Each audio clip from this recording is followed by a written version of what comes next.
Ang pagpangutana sa katungod ni Jesus. Lucas Kapitulo 20 versikulo 1-8. O sa kaadlaw ni Ana, samtang nagtudlo si Jesus sa mayong balita sa mga tawo didto sa templo, miduol kanya ang kadagkuhan sa mga pari, ang mga magtutudlo sa kasuguan, ug ang mga pangulo sa mga Hudyo. Nangutana sila, ansa ba ang imong katungod sa pagbuhat nining mga butanga dinhi sa templo? Kinsa ba gayud ang naghatag kanimo nini nga katungod? Mitubag si Jesus kanila, may pangutana o sab ako kaninyo. Saltihin ninyo ako, kang kinsa ba naggikan ang katungod ni Juan sa pagbautismo, sa Diyos ba o sa tawo? Naglali sila kon ansa ang ilang itubag, kon muingon kita nga, gikan sa Diyos, muingon siya, nganong wala man ka mumoto o kang Juan.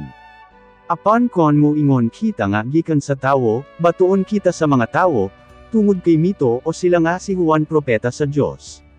Busa mitubag sila kang Jesus nga wala sila maibalo. Anya mingon si Jesus kanila, kon mao ka na dili ko o sab ka musaltihan kon diin gikan ang akong katungod sa pagbuhat nini.